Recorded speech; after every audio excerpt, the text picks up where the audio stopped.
ဟာလားပယံလောက်စားပယံဘယ်လောက်စားလား အဖေ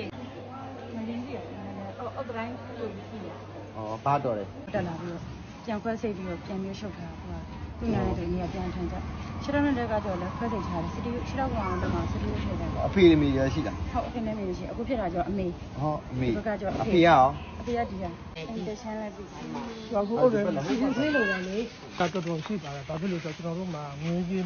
အရှင်းမပြေဘူးပေါ့ကျွန်တော်တို့မှာဒုက္ခရတော့ဒီခုလက်ရှိဖြစ်သွားတာတဲ့ကျွန်တော်တို့ကနေစားလောက်စားတဲ့ဘူကဆိုတော့ကျွန်တော်ရဲ့လူသမီးကိုခုဖို့တော့ကတော်တော်လေးကိုပတ်စံခက်ခဲရှိတယ် 9000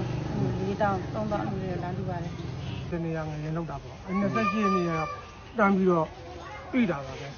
ပြည်တာတော့လောလောဆယ်သူကလူပါပျောက်သွားအောင်ပြည်သွားတာပါအမှကျွန်တော်တယောက်တည်းဆိုဘေးကိုလည်းအခုညင်တောင်းလို့ဘယ်လိုမှမရဘူးအခုညင်တောင်းလို့မရကျွန်တော်လည်းကိုယ်စိတ်ကိုအားနဲ့ဆိုတော့အဲ့အုံနေရနေအကုန်လုံးဘလို့မားပြီးတော့ဘလို့မားထုတ်နေမှလည်းမသိဘူးအဲ့ချိန်မှာသူကမပြောနိုင်တော့ဘူးပြည်တွေကပါစက်ကနေကြာနှာခေါင်းကနေကြာအကုန်ကြာ ဟောသိတာပေါ့နော်အသက်ရှိလို့နော်ဟုတ်ဦးစင်အသက်ပြည့်ရှင်ပါနော် ဒါသာကြီးကပေါမောက်ခိုက်ပြောပါတယ်ဒီလိုမျိုးဖြစ်လို့ရှိရင်အကုန်လုံးတေကများတယ်တော်တော်ကံကောင်းလို့ဒါအခုလိုပြန်ပြီးသက်ရှိနေရပြောပါတယ် ကျွန်တော်တို့အမှ၄ရက်မြောက်ဒီမှာစေုံ၄ရက်မြောက်ကြတော့သူကတောင်းကြည့်လို့ဆိုရင်လည်းပြလိုက်ရှင်ဖို့နဲ့တေဖို့ဆိုတာတော့ကန်စာတာနဲ့ပဲဆိုင်လို့တယ်လို့ပြောပါတယ်အဲ့ချိန်မှာကျွန်တော်ဒီကနေပြီးတော့တမန်နေတိုင်းကြားရပြီးတော့အတီပေါ်လာတဲ့မှာဒီခိုက်တရားဥပဒေဒီပေါ်ရောက်နေဆိုပြီးလိုက်ရတယ်အဲ့လိုပြီးရတဲ့အချိန်မှာပဲတန်ပြီးတော့ original ဝင်ပြီးတော့ခွဲကန်းဝင်ပြီးတော့ပြန်ဆွဲထားတဲ့အချိန်မှာဒီအသက်ကပြန်ပြီးတော့ကျွန်တော်တို့ကပြန်လဲလာ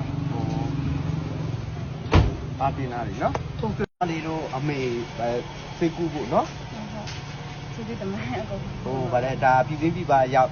ခုနှစ်သားသမီးကြီးလူတာနော် ဟုတ်အားလုံးလည်းကျေးဇူးတင်ပါတယ် အလုံးစုံဆန်းဆန်းသမတာပါလေလူအစကပြေပါတာပြေဝပြီးဝါကြပါစေ ပါတင်လာနော်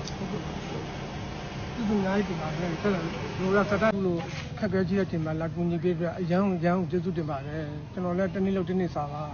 အားလုံးလူချင်းမအားလုံးကျေးဇူးတင်ပါတယ် ဟိုအာတင်လာနော်နော် ဒီလိုတော့ခနဲ့တော့များအားလုံးကျမ်းမှဆန္ဒကြပါတယ်